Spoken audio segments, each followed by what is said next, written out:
बोलो जगदम्बे मात की जय। श्री हरि ओम श्री परमात्मने नमः। श्रीमद्वैपायन मुनि वेद व्यास प्रणीत महाभागवत देवी पुराण 20वां अध्याय। भगवती का विविध बालोचित लीलाओं द्वारा हिमालय तथा मैना को आनंदित करना। देवर्षि नारद द्वारा देवी के महात्म्य का वर्णन। नारद जी बोले, हिमवान के घर में रहती हुई भगवती परमेश्वरी ने लीला पूर्वक योग ध्यान में तत्पर रहने वाले भगवान शिव को पति रूप में किस प्रकार प्राप्त किया। प्रभु, संसार से विरक्त महायोगी भगवान शिव ने परम योग का त्याग करके विवाह करने में अपना मन क्यों प्रवृत्त किया और उन पार्वती ने कामदेव के शत्रु महादेव के अर्धांग को किस प्रकार प्राप्त किया। महेश्वर, आप यह सब मुझे विस्तार पूर्वक बताइए। श्री महादेव जी बोले, मुने महामते, जो दुर्गा इस जगत को परा माया से मोह में डाल देती हैं, उनकी माया को भला कौन जान सकता है। समस्त लोकों का सृजन, पालन तथा संहार करने वाली जो माया स्वरूपिणी दुर्गा हैं, वे शिशु रूप धारण कर हिमालय के घर में रहने लगी। तदंतर वर्षा ऋतु में बढ़ती हुई गंगा नदी की भांति वे निरंतर बढ़ने लगी और शरतकालीन ज्योत्सना की भांति दिन प्रतिदिन सौंदर्य संपन्न होती गई। वे पार्वती सखियों के साथ नित्य क्रीड़ा करती थीं और अपनी लीला गुणों के द्वारा अपने माता पिता को सदा संतृप्त रखती थी। गिरिराज, हिमालय तथा मैना उनके मुख को बार बार देखने में अपनी दृष्टि लगाए रहते थे और अणु मात्र समय के लिए भी अन्यत्र नहीं ले जाते थे। मुनि श्रेष्ठ, तप करने वाले के लिए कुछ भी असाध्य नहीं है और तप करने से जो प्राप्त नहीं हो सकता, उस फल का कोई अस्तित्व ही नहीं है। ब्रह्मा आदि देवताओं को भी जिन भगवती का दर्शन दुर्लभ है, प्राणियों को तारने वाली उन जगदम्बा को दिन रात अपनी गोद में लेकर हिमवान तथा मेनका पुत्री भाव से कौतूहल पूर्वक उन्हें देखते रहते थे।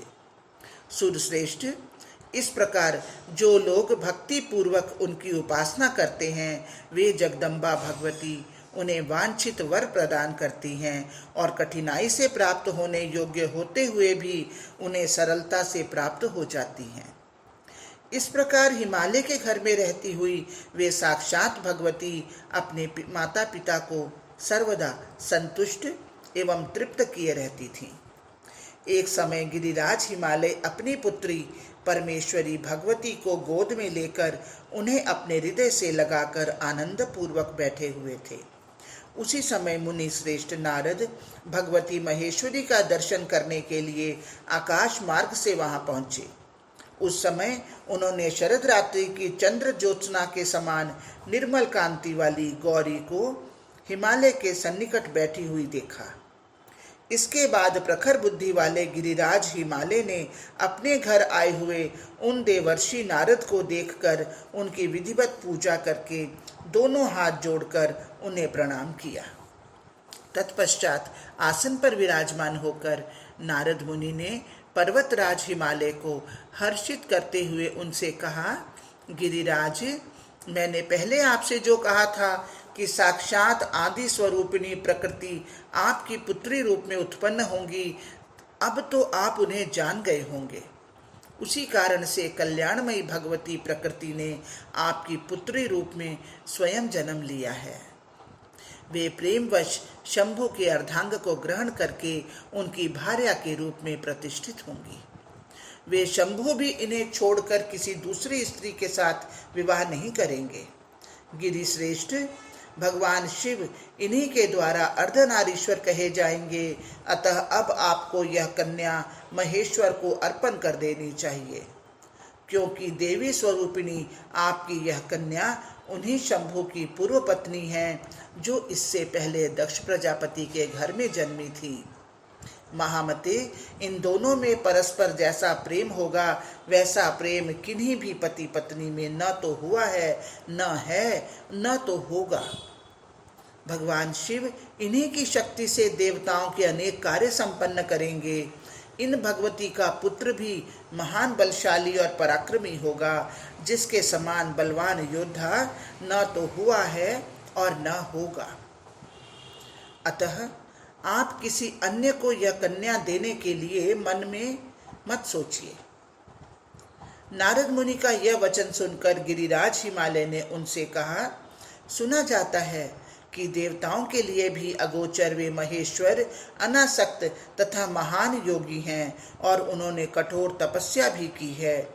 निर्विकार ब्रह्म में सर्वदा अपना चित्त लगाए रखने वाले वे निश्चल शिव अपने अंतःकरण में केवल परम ब्रह्म को देखते रहते हैं, बाहर की ओर अपनी दृष्टि भी नहीं डालते। उन महेश्वर के ऐसे स्थिर चित्त को विचलित करने में भला कौन समर्थ हो सकता है। फिर वे मेरी इस कन्या को पत्नी रूप में भला कैसे स्वीकारेंगे। नारद जी बोले, पर्वत श्रेष्ठ, आप उस विषय में कुछ भी चिंता न कीजिए। जिस तरह से उनका ध्यान भंग होगा उसे सुनिए।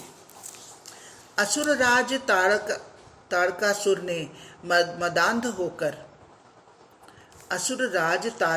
ने मदांध होकर सभी देवताओं को बंधु बांधवों सहित जीतकर इंद्र का राज्य छीन लिया है। उसी प्रकार वह तारकासुर अन्य देवताओं के भी अधिकार बलपूर्वक छीनकर ब्रह्मा जी के द्वारा दिए गए वर के अनुसार तीनों लोकों का एकमात्र अधिपति बन बैठा है। ब्रह्मा जी ने भगवान शिव के अमित तेजस्वी औरस पुत्र के द्वारा उस दुरात्मा की मृत्यु होना सुनिश्चित किया है। इसलिए ब्रह्मा जी के आदेशानुसार इंद्र आदि सभी देवता अत्यंत सावधानी पूर्वक महादेव जी को विमोहित करने के लिए प्रयत्नशील होंगे। पर्वत श्रेष्ठ, यह सब कार्य केवल निमित्त भर एवं लौकिक ही होगा। वास्तविकता तो यह है कि आपकी यह पुत्री ही महादेव जी को सम्मोहित करेगी। आपकी यह कन्या जगत को मोहित करने वाली महामाया है, विष्णु को सम्मोहित करने वाली लक्ष्मी है और शिव को सम्मोहित करने वाली शिवा है।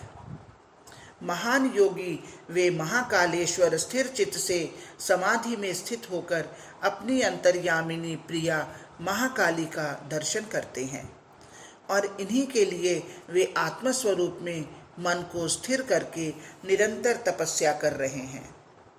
इन्हें पुनः पत्नी रूप में प्राप्त करके वे योग मुक्त हो जाएंगे।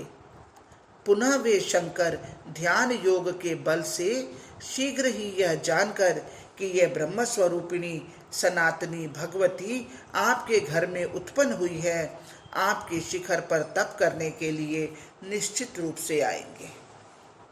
श्री महादेव जी बोले, गिरिराज हिमालय से ऐसा कहकर वे नारद मुनि तत्काल आकाश मार्ग से होते हुए मध्याह्नकालीन सूर्य के समान प्रभा वाले अपने स्थान के लिए प्रस्थित हो गए।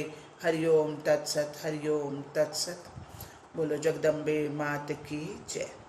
इस प्रकार श्री महाभागवत महापुराण के अंतर्गत महादेव नारद संवाद में 20वां अध्याय पूर्ण हुआ। हे महामाया, यह पाठ पढ़ने में, सुनने में, सोचने में, समझने में जहाँ भी कहीं कोई त्रुटि हुई हो उसके लिए हम क्षमा प्रार्थी हैं माँ। जो कुछ पढ़ा गया, सुना गया, सोचा गया, समझा गया, सब कुछ श्री कृष्ण अर्पणमस्तु। हे कृष्ण, आप इसे स्वीकार करें। जय जय श्री राधे, जय जय श्री राधे, जय जय श्री राधे।